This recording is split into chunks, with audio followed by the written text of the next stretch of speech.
Otra de las tragedias que vive la Argentina tiene que ver con las conductas viales, con el tránsito en la República Argentina. Siempre lo decimos que había sido opacada por la pandemia de COVID-19. Se hablaba poco debido a la baja transitabilidad que había en nuestro país, la baja cantidad de siniestros. Pero bueno, cuando bajaron los índices de COVID, empezó a circular mayor cantidad de gente y allí la nueva pandemia que tiene que ver con esto, que es recrudecer los datos de accidentes viales en la República Argentina, se empiezan a manifestar. Vamos a hablar con un especialista de este tema, con el doctor Horacio Bota Pernaus, que es abogado y especialista de hace muchísimos años sobre esta pandemia que sufre la Argentina. Doctor, un gusto, un placer saludarlo. ¿Cómo le va? Buenas tardes.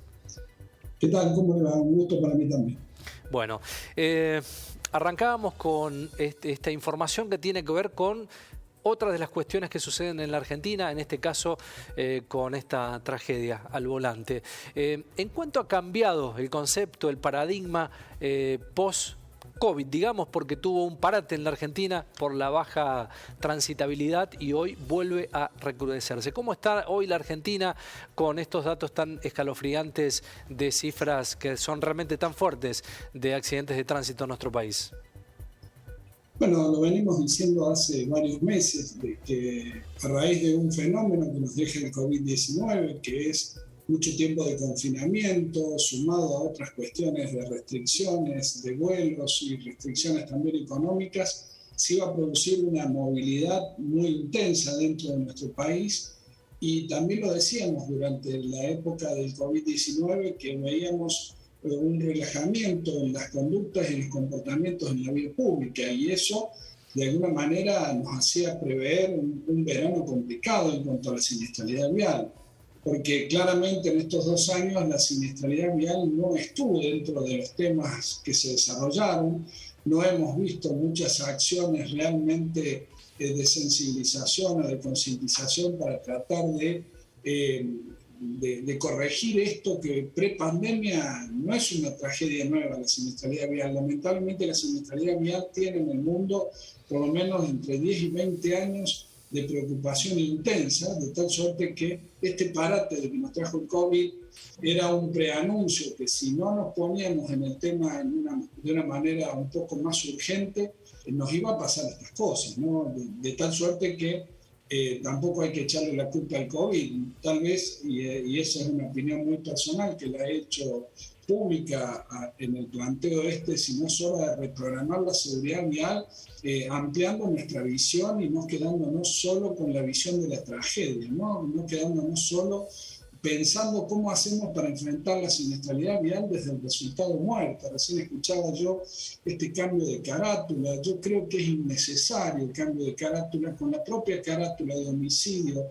culposo en la conducción de un vehículo, una figura agravada que prevé una pena de 3 a 6 años, es suficiente marco legal para darle realmente una respuesta como necesitan las víctimas de una justicia que funciona. A veces se sobreactúa en función de la repercusión de un accidente y después sabemos que la verdad es que terminan en la figura que corresponde, que es un homicidio en los términos que hoy tiene la ley penal para los accidentes o siniestros viales, como querramos llamarle, y yo no hago la diferenciación porque en ambos casos lo que tenemos que saber es que ambos podrían haberse evitado, que lo que no se hace a veces es pensar en las causas de los accidentes y solo trabajamos a partir de que se producen los siniestros viales.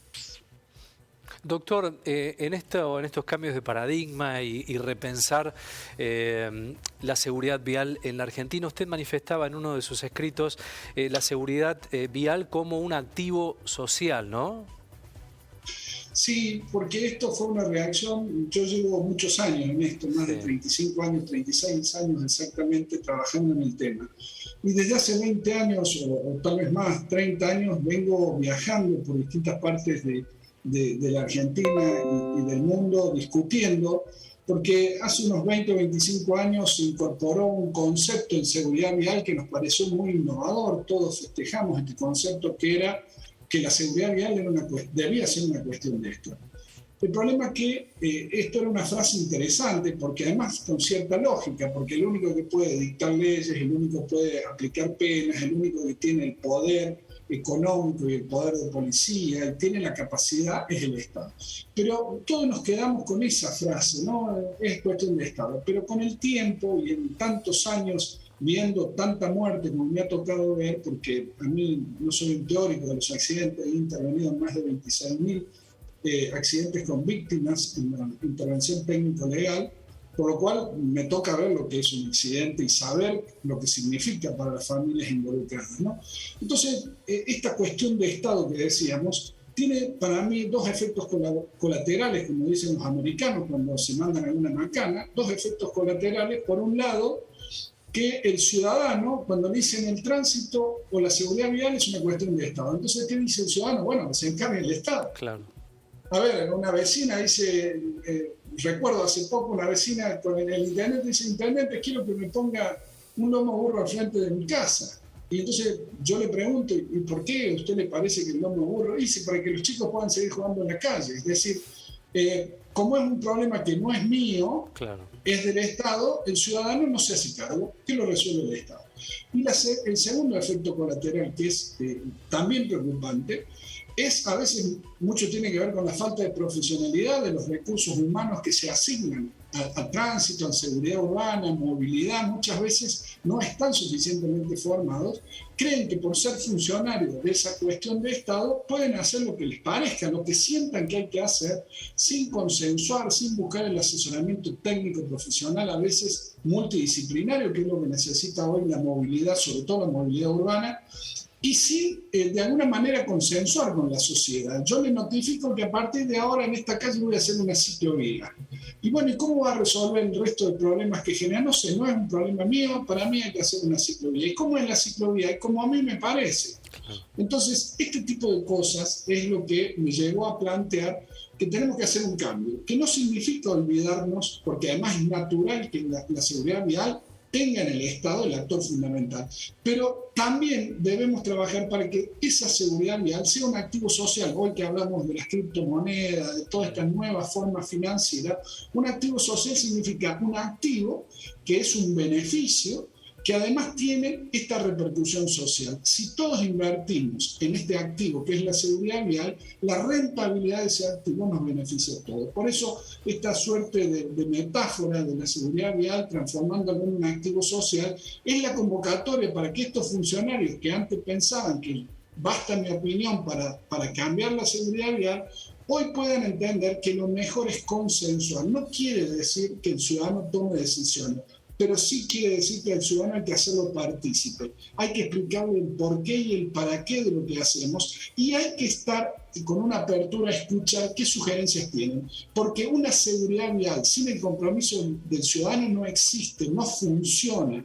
Una seguridad vial basada en el Código Penal, pensando que el Código Penal enseña a manejar, enseña a prevenir los riesgos, es tan absurdo como pensar que los robos se van a acabar si ponemos una pena más grave a partir de mañana en Argentina, ¿no? Doctor, pensaba también en esta cuestión integral, la educación, ¿no? En colegios primarios, secundarios, y en otra cuestión también que es el momento de evaluación del carnet de conductor, ¿no? Son temas muy interesantes. Fíjese que en lo personal estoy mutando la idea de la educación vial por un concepto más integrador y superador, que es la formación vial. Porque cuando hablamos de educación vial parece que es patrimonio de la escuela, de la educación formal. La educación en el tránsito, porque en esto hay que ir un poquito más atrás, ¿no? El tránsito es un fenómeno que agrupa en un espacio limitado múltiples sujetos, múltiples usuarios, cada uno en distintos medios de locomoción. Entonces, cuando nosotros planteamos una seguridad vial, si el ciudadano no la incorpora como hábito, costumbre y conducta, no se concretiza, queda siempre ¿cómo decirlo?, en cuestiones ideales. Si un peatón nunca le enseñamos primero a cruzar y por qué hay que cruzar por las esquinas o las sendas peatonales, y si no hay sendas por las esquinas, cuáles son los beneficios, cuáles son las virtudes, qué cosas le permite conocer y advertir cruzando por ciertos lugares, indudablemente cada uno va a cruzar, no va a bastar con estas campañas que a veces parecen los mensajes de los camioneros que ponen atrás del camión, luego cuando en el camión pone si quiere uno igualito, trabaja como papito. Bueno, por ahí las campañas de educación vial es el lugar seguro para cruzar es la senda peatonal. Bien, y la pregunta es, si no hay senda peatonal, no sé, la publicidad no lo dice. Y el ciudadano tampoco lo interpreta, no puede adivinar. Esto de creer que el ciudadano está leyendo, por ejemplo, en el sistema de derecho decimos que la publicidad de una ley la vuelve obligatoria, no obliga a que me la notifique. Bueno, pero en el tránsito, como estamos hablando de reglas y buenas prácticas que tienden a que haya menos víctimas, tendríamos que trabajar con una información mucho más importante para el ciudadano. Usted se sorprendería si yo le contara las cosas que desconocen hoy los ciudadanos. Por ejemplo, ¿para qué sirve la banquina? Por ejemplo, ¿qué significan las luces del semáforo? ¿Cuántos mensajes diferentes me dan un semáforo? ¿Cómo y por qué la prioridad de paso en rotonda es por la izquierda y no por la derecha? Entonces, todo esto que yo lo veo a diario, me toca evaluarlo a diario, hoy no existe ni en la preocupación de nadie. Hoy le damos una licencia contestando sistemas de múltiples opciones, de preguntas muy amañadas algunas, otras muy obvias. Es decir, no estamos preocupados, como usted bien lo plantea, en la licencia de conducir. Pero si yo me quedara en la licencia de conducir, también cometería una barbaridad, porque hagamos de cuenta que hoy la Argentina cambia y la universidad va a poner un examen muy estricto de conocimiento y capacidades para los jóvenes que terminan la escuela secundaria. ¿Sabe qué pasaría? No aprobaría nadie. Habría un escándalo. Bueno, si nosotros hoy solo queremos mejorar las capacidades de nuestros conductores, no basta con mejorar, que hay que hacerlo, porque lo que hay es muy pobre, por no decir pobrísimo. Hay que mejorar, pero primero hay que de alguna manera regular un proceso de enseñanza profesional que me asegure que una persona antes de ir a rendir su examen haya tenido un proceso de transferencia de conocimiento. Hoy tenemos simuladores para hacer prácticas sin arriesgar al resto de la ciudadanía o sin hacer lo que hoy hacemos, simplemente una prueba de estacionamiento en un lugar subjetivo y si le parece bien al evaluador lo evalúa. Es decir, si hoy queremos, por eso reprogramar la seguridad vial significa plantear todas estas cosas nuevas, pero con un sentido de apertura. Yo no estoy criticando, no es mi idea, la crítica simplemente no alcanza. Acá lo que estoy proponiendo es que tenemos que tener una mirada más atrás. Nosotros miramos el accidente, nos sorprende, nos horroriza, nos impacta y a partir de ahí queremos edificar soluciones. Lo que yo estoy proponiendo es que en vez de mirar los accidentes, miremos qué es lo que estamos haciendo mal para causar estos accidentes que tanto nos impresionan. Le doy un ejemplo. Si yo hago una ciclovía sin pensar en las condiciones de seguridad del ciclista, que básicamente es darle una protección física, porque es un usuario muy vulnerable, el problema empieza ahí. Claro. Después, si lo atropella, evidentemente hay un conductor que además agregó algo propio. Pero si nosotros diseñamos una curva peligrosa y solo le ponemos 3 carteles de curva peligrosa, en vez de tratar de que esa curva sea menos peligrosa, creo que lo que estoy proponiendo es discutir un poco más atrás. Miremos, porque si no descargamos toda la ira y ahí nos equivocamos, porque todo el mundo piensa que los homicidas en el tránsito son personas venidas de Marte. Claro. No son mi hijo, mi esposo, mi padre. Hace muy poquitos días me contaban una historia de un joven con un futuro impresionante que causó un siniestro vial con la muerte de una niña en bicicleta. Él iba en una moto. Y entonces empecé a preguntar qué edad tenía la niña y un montón de cosas. Y me pregunté, ¿y por qué preguntas eso? Porque acá hay muchas causas previas al atropello.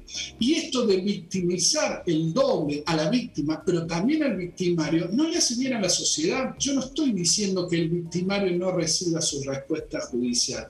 Lo que estoy diciendo como sociedad, como ciudadano, es que no nos contentemos con esta idea de que dándole una pena muy fuerte, que vaya a prisión, si es posible que lo estaquen en la plaza, vamos a revivir los muertos. Claro. Lo que propongo como sociedad es mirar mucho antes. Una mirada mucho más a largo plazo. Un placer, como siempre, doctor, hablar con usted de estos temas. Ha sido muy amable por su tiempo.